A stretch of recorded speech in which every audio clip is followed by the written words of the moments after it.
비타민이 이제 6대 영양소 중에서 그 3대 영양소가 있잖아요. 이제 3대 영양소가 뭐예요? 3대 영양소. 큰 영양소 3개. 많이 먹는 영양소 3개. 3대 영양소가 있거든요. 예. 탄수화물, 지방, 단백질. 이거는 많이 먹는 거잖아요. 예. 이제 3대 영양소고, 나머지는 저 그 3부 영양소라 그래, 3개. 그 3부 영양소는 비타민, 미네랄, 또 하나 뭐겠어요? 물. 예, 그래서 세 가지를 이제 3부 영양소라 그랬는데, 그 중에서 이제 비타민이 있거든요. 예. 비타민은 그 용어 자체가 비타는 생명에 관계된 용어고요. 아민은 생명을 살리는 물질 그런 뜻이에요. 그래서 비타민이 소량으로다가 생명을 죽이고 살릴 수가 있거든요.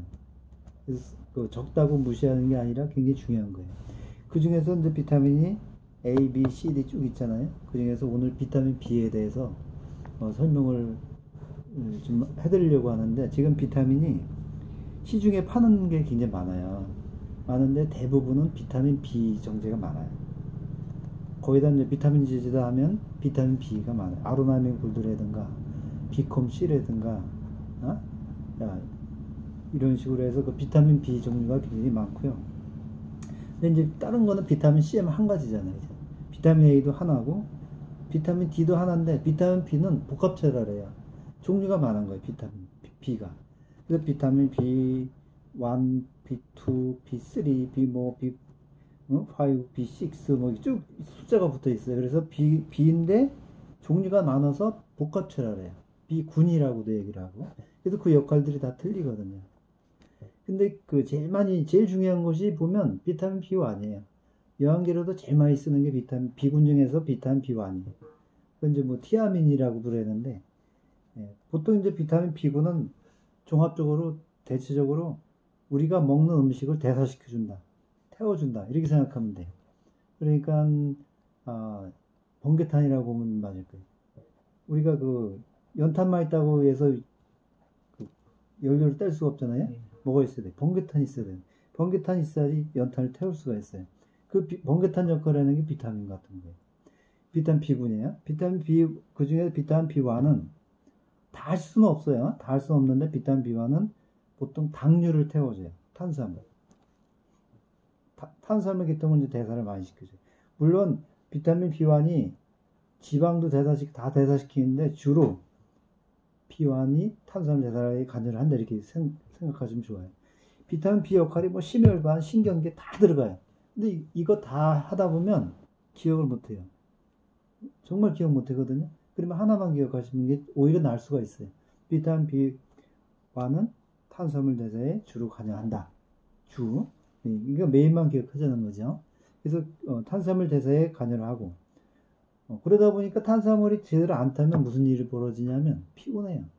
당 대사가 안 되니까 피곤해. 그리고 신경계에 좀 이상이 생겨요. 그래서 각기병 같은 게 생기는 거거든요. 신경통 같은 게. 그래서 그 비타민 B는 피곤하다 그러면 기본적으로 뭐 간이 나빠서 피곤할 수도 있지만, 비타민이 부족하다 그러면 비타민 B1이 부족하다 보시면 돼요. 그럼 피곤할 때 어떤 영양소가 좋을까? 그러면 비타민 B1이 최고 좋겠지. B군이, 그지? 그리고 두 번째, 이제 3대 영양소 중에서 탄수화물 대사를 시켰으니까 두 번째는 지방 대사를 시킬 거 아니에요. 그죠? 지방 대사에 관여되는 거는 B2예요. B2. 응? 요거는 이제 지방을 주로 이제 대사시켜주고, 물론 B2도 아까 얘기했다시피 뭐 다른 것 단백질도 대사시키고 다 3대 영양소를 대사시키는데, 주로 기억하시기 좋게 B2는 지방을 대사시켜준다, 이렇게 기억하시는 게 좋아요. 하나만 기억하시는 게 오히려 좋지, 그죠? 한 놈만 패는 거예요. 한 놈만. 영양소 중에서. 그래서 기억할 수가 있어요. 그리고 B6 같은 경우는 단백질 대사에 관여를 해요. 주로. 그러다 보니까 이제 알러지, 피부염이라든가 이런 것도 나타날 수가 있는, 부족하면. 단백질 대사가 안 되면 쉽게 얘기하면 단백질 결핍증 같은 증상이 나타나는 거죠. 대사가 안 되니까. 예를 들어 B1이 부족하면 당분이 있는데도 당 대사가 안 되니까 당이 부족한 것 같은 느낌이 드는 거죠. 그런 식이에요. 그러니까 내가 3대 영양소를 먹었는데 비타민이 부족하다. B군이. 그러면 대사가 잘 안 되니까 결핍증이 나타나는 거예요. 먹어도요. 그렇죠. 예를 들어 당분만 계속 먹어요. 당을 내가 10개를 먹었어요. 당을. 비타민 B1도 10개 있어야 되는 거예요. 근데 만약에 내가 당분을 많이 먹었는데 비타민 B1을 5개밖에 안 먹었어. 그럼 결핍이 발생되는 거예요. 당을 5개 먹었을 때 비타민 B1이 5개 있다. 이러면은 결핍이 안 생기는데 내가 당만 먹었어 더. 그럼 결핍이 생긴다니까요. 왜? 부족하니까. 그래서 생기는 게 이제 결핍증이에요. 그리고 이제 그 외에는 사실은 일반 식품에 많이 들어있어요. B12나 이런 보통 많이 들어있는데 문제는 요즘에 다 그 가공돼 있잖아요. 식품이. 그래서 열 처리하고 보존제 처리하고 가공하다 보니까 비타민이 많이 파괴돼 있어요. 거의 다. 그러니까 일반 인스턴트 가공식품에 뭐 비타민이 들어있다. 이건 뭐 어불성설이지, 그죠? 열에 의해서 뭐 가공 과정에서 분쇄 과정에서 보존 과정에서 다 거의 파괴되니까 이게 영양소가 없는 거예요. 그러니까 탄수화물, 지방, 그리고 그 단백질 그거만 먹는 거라고 보시면 되죠. 그러니까 비타민 결핍이 발생됩니다. 그리고 요즘에 이제 최근에 우리가 심혈관 질환 쪽에 있죠. 우리가 혈관이 손상되면 동맥경화가 생긴다 그러잖아요. 그죠? 혈관 동맥에 보면 혈관 있잖아요. 그 내벽에 갈라지고 하면은 콜레스테롤이 껴서 축적이 돼서 나중에는 막힐 수 있잖아요. 이제. 네. 전에는 그 원인을 항산화, 그러니까 산화물질로 인해서 동맥경화가 일어난다. 여러 가지 원인도 있었지만 새롭게 발견된 게 하나 있어요. 그게 뭐냐면 호모시스테인이에요. 그러니까 결과적으로 혈관이 산화되면 갈라지는 거잖아요. 손상되는 거잖아요. 그 물질 중에 하나가 호모시스테인 있어요. 그게 뭐냐면 단백질 우리 고기 종류를 먹으면 20개의 아미노산을 분해되잖아요. 그래서 혈액 속으로 들어갈 거 아니에요.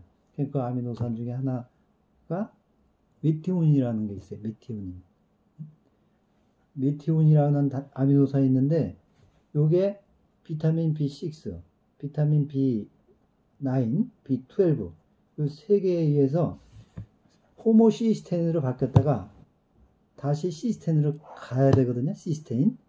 근데 요게 중간 과정에서 시스테인으로 안 가. 그리고 다시 시스테인으로 바뀌었다가 호모시스테인이 있는데 시스테인 쓰고 남는 또 물질이 있을 거 아니에요. 호모시스테인이 다시 미티온으로 바뀌고 이런 과정이 순환 과정이 있어야 되는데 비타민 B6, 9, 12가 없으면 부족하면 이 전환 과정이 제대로 안 돼서 호모시스테인 상태로 혈관에 남아 있는 거예요. 그러면 얘가 혈관을 손상시키는 거예요. 그래서 호모시스테인 수치가 높으면 혈관이 손상됐다고 보는 거죠. 손상 많이 된다고 보는 거예요. 그래서 그 과정에 비타민 B가 엄청 필요한 거예요. 그 세 가지가. 이거는 논의가 된 게 그렇게 막 오래되질 않았어요. 전에는 다른 원인으로 많이 봤는데 지금은 호모시스테인 수치를 혈관 검사할 때 많이 보거든요. 굉장히 중요한 거죠. 그래서 혈관이 안 좋다.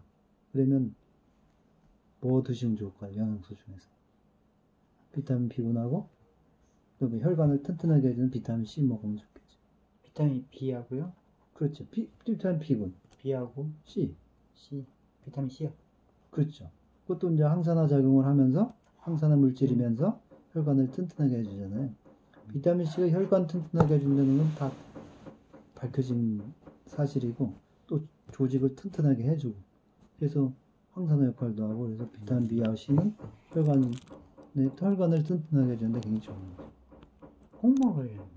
네? 비타민 B하고 C는 꼭 먹어요. 좋죠. 그래서 생긴 게 이제 비타민 B 시중에 가면은 비콤C지 비콤C. 예. 비콤C가 비타민 B하고 C예요. 이름이 그거예요. 비타민 B하고 콤비, C하고 콤비다. 그게 두 개 이제 해서 제약회사에서 만들어서 효과가 좋으니까 파는 거죠. 이제 합성 영양제지만 그래서 그 비타민 B군의 역할이 그래요. 그리고 예전에는 우리 어릴 때 옹기소라고 있었죠. 예. 악사카친. 예, 그 이제 서울약품에서 많이 만들었잖아. 예, 그게 이제 저희 어릴 때 엄청 먹었는데 그 옹기소라고 많이 얘기를 했는데 효모식품이죠, 효모. 이스트. 그죠? 그 효모가 그 완전 식품이에요. 효모도. 계란도 완전 식품이고, 뭐, 고기도 완전 식품이지만, 꿀도 완전 식품이라고 얘기를 하고, 근데 효모도 완전 식품에 들어가거든요. 단백질 함량이 50% 정도가 단백질 함량이고, 거의 뭐 전 영양소가 다 들어있다고 보시면 되죠. 그 효모에. 근데 그 효모가 비타민 B군을 많이 만들어요. 생성을 시키거든요. 그래서 그리고 또 효모 정제에 보면 아멜라제라고 이 소화효소, 탄수화물 분해 효소가 있어요. 그것도 좀 들어있는 걸로 제가 알고 있고요. 그래서 그 효모 제품을 먹으면 비타민 B를 공급을 받으면서 소화가 잘 돼요. 그리고 장이 좋아져요. 그래서 장 건강에 굉장히 도움이 많이 돼요. 그래서 예전에는 원기소 하면은 기운 나는 알약. 그 말뜻이 그거거든요.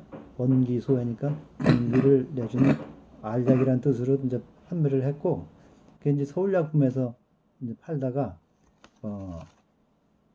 2010 몇 년도에 몇 년 전에 판매 중지를 시켰었어요. 식약처에서.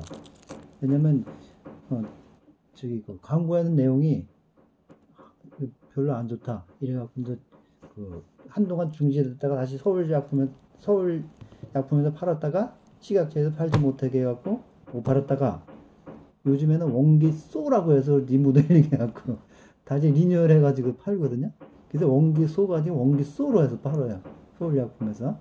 그래서 부작용도 별로 없고 이 비타민 B 공급하는데 좋아서 이 원기소, 이 효모식품이 많이 인기가 있는 건강식품 중에 하나예요.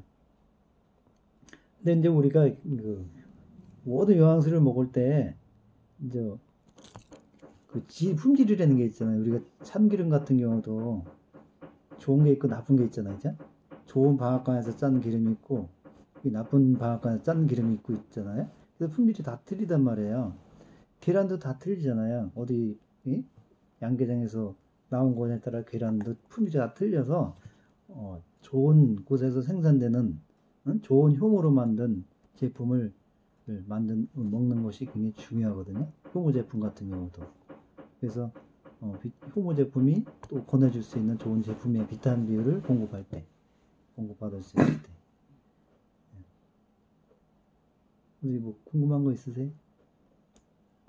사장님 같은 경우에는 예를 들어서 영양제를 하루에 꾸준히 꼭 먹어야 되는 걸 추천을 해주신다면 어떤 걸 추천? 사람마다 다 틀리고요.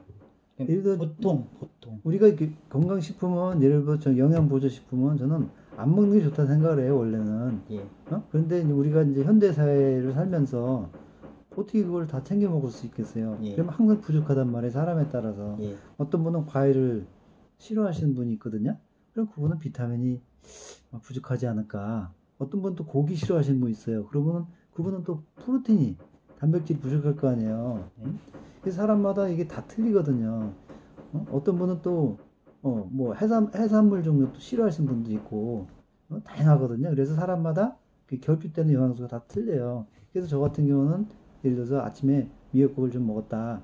그럼 뭐 영양소 좀 거르는 편이에요. 왜냐면 미역 이런 데는 각종 영양소가 풍부하게 들어있고 섬유질도 풍부히 들어있기 때문에 그때는 그냥 넘어갈 수가 있죠. 그래서 저는 골라 먹는 편이에요. 오늘 뭐 과일을 포도도 먹고 뭐 귤도 먹었어요. 그러면 비타민 굳이 안 먹어도 된다는 생각을 하거든요. 왜냐면 먹었잖아요. 굉장히 추천을 할 때 사람마다 틀리잖아요. 굉장히 그냥 네. 보통 한국 사람들이 보통 그냥 요 정도는 먹으면 좋겠다 생각하시는 거 그냥 전 그렇게 안 하고 피곤하다 그러면 왜냐면 네 피곤한 말씀하세요. 개고기를 맨날 먹는 사람한테 개고기가 효과가 있을까요? 없잖아요. 그러면 이제 예를 들어서 피곤해 이런 사람들이 있어요. 그러면 그냥 비타민 B군 먹으라 그래. 비타민 B 먹으라. 비타민 B하고 C 먹으라. 또 이제 뭐 스트레스 많이 받으시는 분은 비타민 C 좀 드시라 그래요. 뭐 무난한 것 같아요. 제가 볼 때는 비타민 그래서 제가 데일리도 가끔 보내거든요. 아메 잘 모르시는 분한테 요양제 뭐 먹을까 하나 그러면 데일리나 하나 드시라 그래. 왜냐면 이제 그거는 이제 아메를 잘 모르니까 종합영양제 막 씹어 먹기 좋거든요. 그냥 막 아무 때나. 그럼 몇 개 먹어요. 먹고 싶을 때 먹으라 그래요. 맛있어요. 그리고 가끔 들어보면 여자분들이 효모 다이어트를 한다고 하더라고요. 그 다이어트 가능합니까? 그건 다이어트 식품이 아니잖아요, 그죠? 여쭤보. 다이어트는 좀 부작용이라 해야 좀. 이게 아니라 살은 빠지겠죠. 왜냐면 이제 도움은 될 거예요. 왜냐면 이게 대사가 잘 되거든요. 이게 대사가 안 되면 이게 이제 살에 축적이 되잖아요. 그래서 배가 생각보다 옮기서 비타민 B고 뭐 배가 엄청 고파요. 네. 빨리 배가 꺼진다고 그게. 잘 안 먹는 사람 먹이라고 하더라고요. 근데 이제 그거 배고프다 너무 많이 먹으면 오히려 살이 더 찔 수도 있거든요. 정량을 먹으면서 비타민을 공급받으면 잘 연소가 되겠지만 네. 식욕이 좋아서 더 먹으면 살이 더 찔 거 아니에요. 예. 그래서 그런 부분이 있는 거죠. 그리고 뭐 손발 저리다 그러면 그냥 오메가3 드세요 이렇게 얘기를 하는 거고, 저는 뭐 약사가 아니니까 그렇게 얘기를 하죠. 피곤한 거. 저는 이게 건강식품을 권하면서 이걸 이제 내가 약사가 되고 의사가 되라고 하지 말고, 우리가 너무 구체적으로 설명하려고 하지 말고 그냥 뭐 간단한 거, 그 증상에 맞는 거 도움이 되니까 드시라고 하면 될 것 같아요. 피곤하다. 왜 비타민 B군 드세요 이렇게 하고, 골다공증이 염려된다 그러면 칼맥 D 드세요 그래야지. 칼슘, 마그네슘, 비타민 D 들어있으니까 그거 드세요. 그러면 보충 설명은 할 거 별로 없는 거예요. 왜? 그분은 알 필요가 없거든요. 기본적인 거 그분 알고 계시니까, 뭐 뼈 건강이 염려가 된다 그러면 칼슘, 칼맥 D면 세 가지 다 들어있잖아요. 중요한 거. 예. 피곤한 거, 뭐 비타민 B 공급해주고. 고기 이제 안 드시는 분은 고기는 먹기 싫고 채소만 먹는데 단백질 공급 받아야 되고, 근데 뭐 두부 종류도 잘 안 먹고 콩 종류 잘 안 먹으면 천상 뭐 어떻게 해요? 프로틴 영양제를라도 먹어야지. 그런 식으로 권해드리는. 말씀 고맙습니다. 지금 사모님이 카톡이 왔어요. 네. 올 때 유산균 가지고 오삼. 이러고 왔는데 겸사겸사 다음 주엔 유산균을 좀. 그래. 네.